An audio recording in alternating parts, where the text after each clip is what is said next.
मुख्तार अंसारी कांपा हुआ है। और आपको बताएं 3 समय वो खाना खाता था, लेकिन जो रोपड़ की जेल है वहां से पता लगा है जेल के कर्मचारियों के द्वारा कि पिछले 3 दिन से मुख्तार अंसारी ने केवल 1 टाइम का खाना खाया है। ऐसा व्यक्ति मौत की दहशत में है जिसने पता नहीं कितने ही लोगों की हत्या कर दी।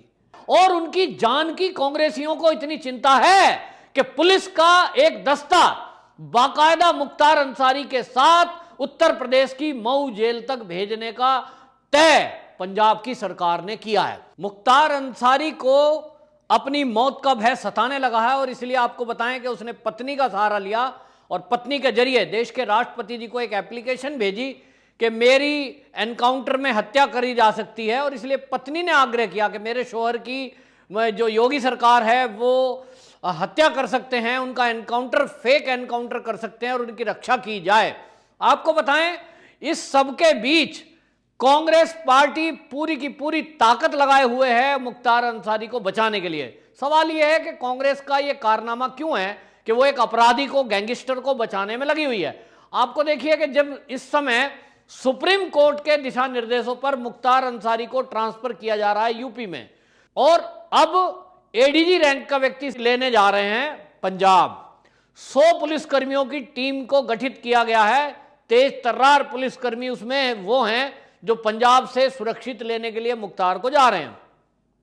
लेकिन मुख्तार अंसारी को उत्तर प्रदेश की पुलिस, उत्तर प्रदेश की सरकार पर भरोसा नहीं है।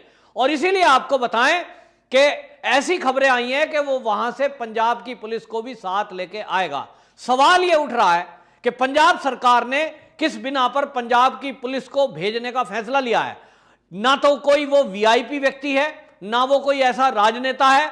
वो कौन है पंजाब सरकार का, ये एक बड़ा सवाल है। यदि मुख्तार अंसारी कांग्रेस पार्टी का कोई बड़ा लीडर होता और इस तरह से कांग्रेस उसको बचा रही होती तो भी बात समझ में आती है, लेकिन वो विधायक हैं तो बसपा पार्टी के, लेकिन कांग्रेस पार्टी उनको बचा रही है।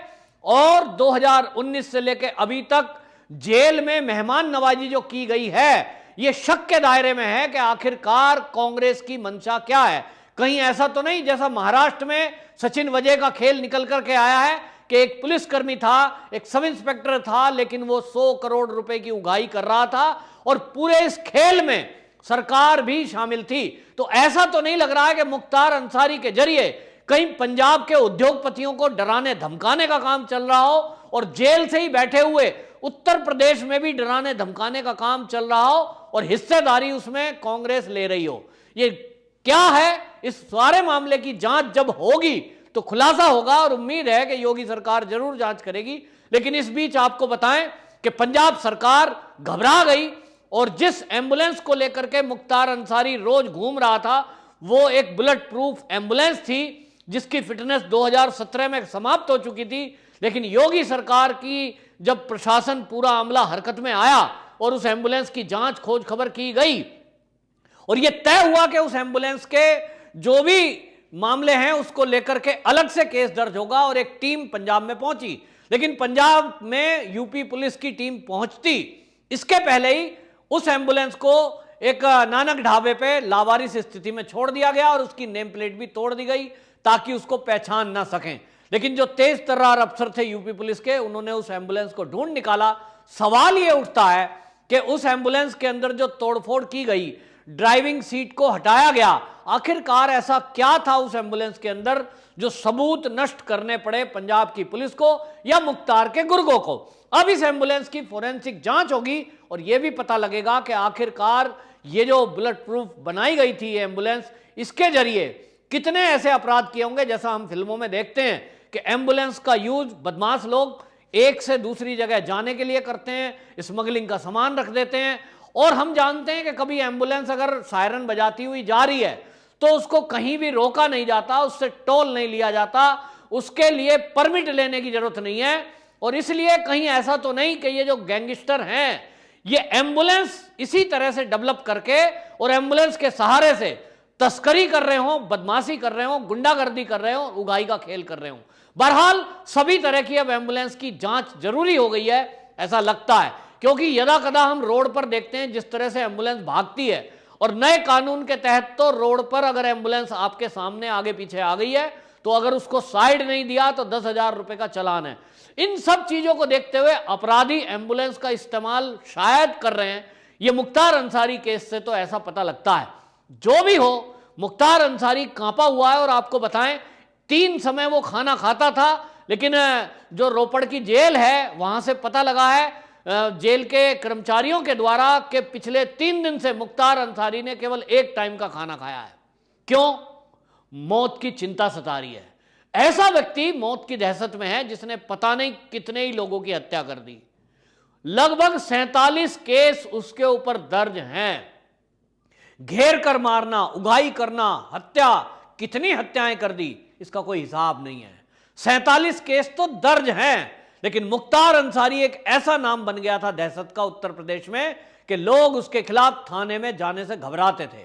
घबराएं भी क्यों ना, क्योंकि समाजवादी पार्टी में जो लीडर बैठे थे मुलायम सिंह यादव जैसे, वो उसके आका थे और पुलिस कर्मियों को ही सजा देने का काम करते थे अगर कोई मुख्तार अंसारी के खिलाफ एफआईआर दर्ज कर दे या एक्शन लेने का जरूरत भी कर दे।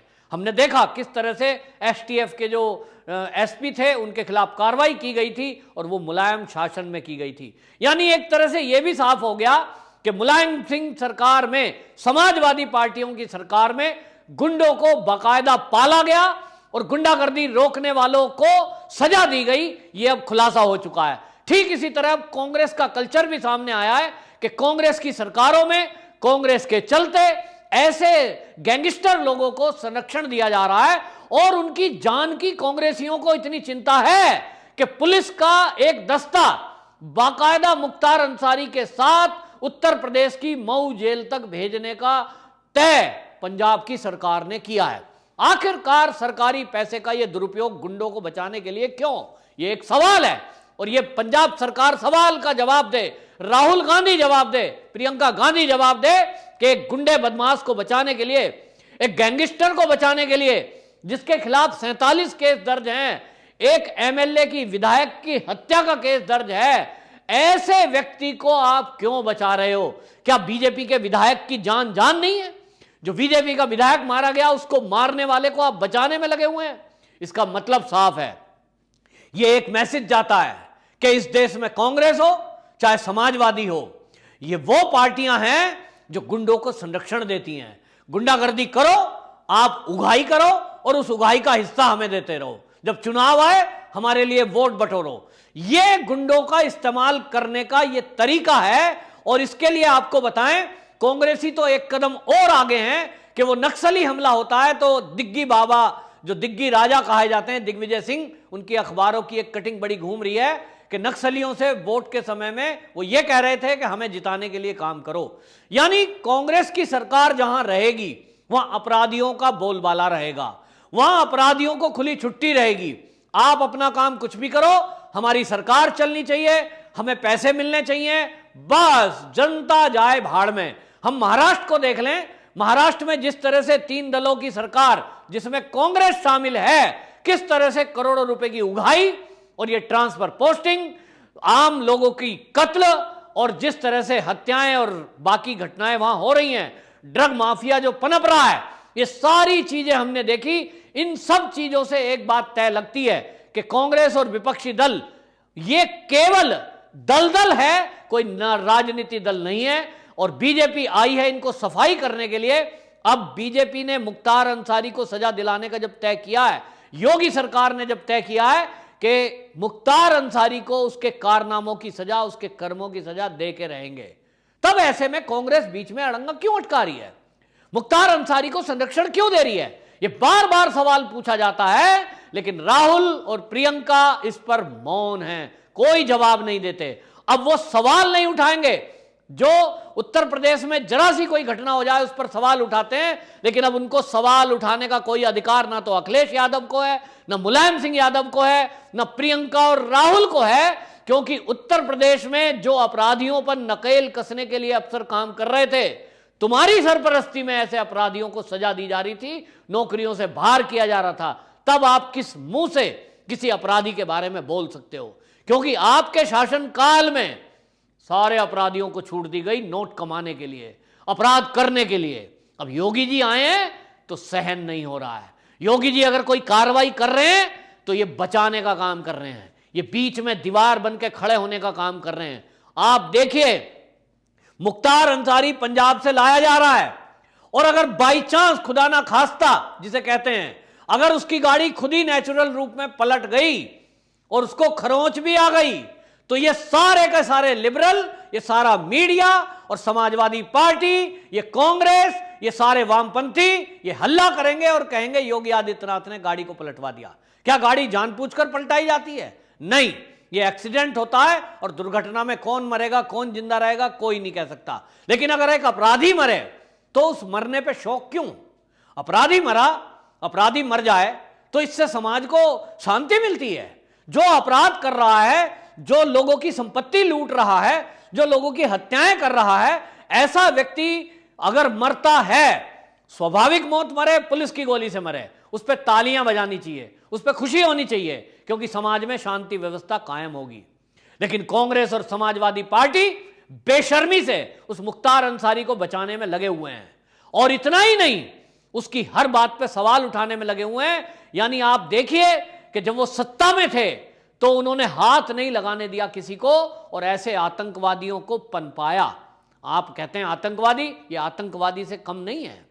लेकिन योगी सरकार आज कार्रवाई कर रही है तो ये कहते हैं योगी सरकार में एनकाउंटर हो रहे हैं। अरे भाई, एनकाउंटर शरीफ आदमी का थोड़ा ही हो रहा है। सचिन वजय ने तो मनसुख हिरेन को मार दिया, सीधा साधा आदमी था। हालांकि अभी उसकी जांच होना बाकी है, लेकिन ऐसी चीजें आ रही हैं कि उसकी मौत के पीछे सचिन वजय था। तब कांग्रेसी क्यों नहीं बोलते कि एक शरीफ आम आदमी उद्योगपति को मार दिया गया? उसकी मौत के पीछे का जो सच सामने आ रहा है अभी तक की जांच से, वो तार सारे जुड़ते दिखाई दे रहे हैं सचिन वजह से। लेकिन आप अगर किसी अपराधी को योगी सरकार में मारा जाता है तो हल्ला करते हैं। आखिरकार क्यों? ये जवाब कांग्रेस को और समाजवादी पार्टी को देना पड़ेगा। वंदे मातरम।